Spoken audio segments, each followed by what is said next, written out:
Hi friends, ಎಲ್ಲರಿಗೂ ನನ್ನ ನಮಸ್ಕಾರ. ದಿಯಾಸ್ ಓಮ್ ರೆಸಿಪೀಸ್ಗೆ ಸ್ವಾಗತ.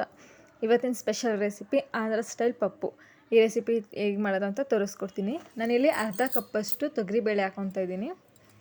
ಹಾಗೆ 2 ಮೀಡಿಯಮ್ ಸೈಜ್ ಈರುಳ್ಳಿ, ಹಾಗೆ 2 ಟೊಮ್ಯಾಟೊ, 1 ಉಂಡೆಯಷ್ಟು ಬೆಳ್ಳುಳ್ಳಿ ಮತ್ತು ನಿಂಬೆ ಗಾತ್ರದಷ್ಟು ಹುಣಸೆಹಣ್ಣು, ಹಾಗೆ ಒಂದು 6ರಿಂದ 7 ಹಸಿಮೆಣಸಿನ್ಕಾಯಿ ಮತ್ತು ಪಾಲಕ್ ಸೊಪ್ಪನ್ನು ಹಾಕ್ಕೊತಾ ಇದ್ದೀನಿ.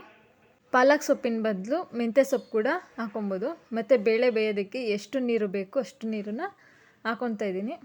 ಹಾಗೆ ಇದಕ್ಕೆ ನಾನು 1/4 ಟೇಬಲ್ ಸ್ಪೂನಷ್ಟು ಅರಶಿನ ಪುಡಿ ಹಾಕ್ಕೊತಾ ಇದ್ದೀನಿ.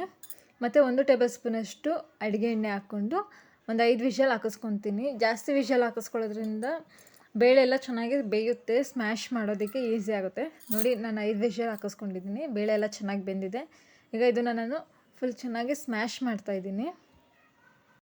ಈ ಪಪ್ಪು ಸಾಂಬಾರು ತುಂಬ ಗಟ್ಟಿಗಿದ್ರೇ ಟೇಸ್ಟ್ ಸಕ್ಕತ್ತಾಗಿರುತ್ತೆ. ಹಾಗಾಗಿ ಇದನ್ನು ನಾವು ಎಷ್ಟು ಚೆನ್ನಾಗಿ ಸ್ಮ್ಯಾಶ್ ಮಾಡಿ ಅಂದರೆ ಗಟ್ಟಿಯಾಗಿ ಮಾಡ್ಕೊತೀವೋ ಅಷ್ಟು ಟೇಸ್ಟಿಯಾಗಿರುತ್ತೆ.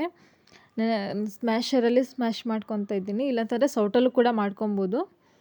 ಮತ್ತು ಈಗಲೇ ನಾನು ಇದಕ್ಕೆ ರುಚಿಗೆ ತಕ್ಕಷ್ಟು ಉಪ್ಪನ್ನು ಹಾಕ್ಕೊತಾ ಇದ್ದೀನಿ. ಒಗ್ಗರಣೆ ಹಾಕ್ಬೇಕಾದ್ರೆ ಉಪ್ಪನ್ನು ಹಾಕಲ್ಲ ನಾನು, ಇವಾಗಲೇ ಹಾಕ್ಕೊಂಡು ಚೆನ್ನಾಗಿ ಮಿಕ್ಸ್ ಮಾಡ್ಕೊತಾ ಇದ್ದೀನಿ. ನೋಡಿ, ಇಷ್ಟು ಗಟ್ಟಿಗೆ ಬಂದರೆ ಸಾಕು.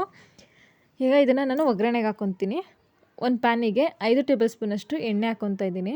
ಮತ್ತು ಸಾಸಿವೆ, ಹಾಗೆ ಸ್ವಲ್ಪ ಜೀರಿಗೆ, ಮತ್ತು ಇದಕ್ಕೆ ನಾನು ಒಣಮೆಣಸಿನ್ಕಾಯಿ ಹಾಗೆ ಕರಿಬೇವನ್ನ ಹಾಕ್ಕೊಂಡು ಫ್ರೈ ಮಾಡ್ಕೊತಾ ಇದ್ದೀನಿ. ಮತ್ತು ಈಗ ನಾವು ಸ್ಮ್ಯಾಶ್ ಮಾಡ್ಕೊಂಡಿದ್ದಂತಹ ಬೇಳೆ ಮಿಕ್ಸನ್ನು ಹಾಕ್ಕೊಂಡು ಮೀಡಿಯಮ್ ಹೀಟಲ್ಲಿ ಫ್ರೈ ಮಾಡ್ಕೊತಾ ಇದ್ದೀನಿ. ಪಪ್ಪು ಸಾಂಬಾರು ಸ್ವಲ್ಪ ಗಟ್ಟಿ ಆಯಿತು ಅನಿಸಿದ್ರೆ ಸ್ವಲ್ಪ ನೀರನ್ನು ಆ್ಯಡ್ ಮಾಡ್ಕೊಬೋದು, ಏನೂ ತೊಂದರೆ ಇಲ್ಲ. ಅದು ಜಾಸ್ತಿ ಆ್ಯಡ್ ಮಾಡ್ಕೋಬಾರ್ದು. ನೋಡಿ, ಈಗ ಪಪ್ಪು ಸಾಂಬಾರು ರೆಡಿಯಾಗಿದೆ. ಈ ರೆಸಿಪಿನ ನೀವು ಟ್ರೈ ಮಾಡಿ, ಹೇಗಿತ್ತು ಅಂತ ನನಗೆ ಕಮೆಂಟ್ ಮಾಡಿ. ಈ ರೆಸಿಪಿ ನಿಮಗೆ ಇಷ್ಟ ಆದಲ್ಲಿ ಲೈಕ್ ಮಾಡಿ ಮತ್ತು ನನ್ನ ಚಾನಲ್ನ ಸಬ್ಸ್ಕ್ರೈಬ್ ಮಾಡಿ. ಪಕ್ಕದಲ್ಲಿರುವಂತಹ ಬೆಲ್ ಐಕನನ್ನು ಒತ್ತಿ ಆಲ್ ಆಪ್ಷನನ್ನು ಸೆಲೆಕ್ಟ್ ಮಾಡಿ. ಧನ್ಯವಾದಗಳು.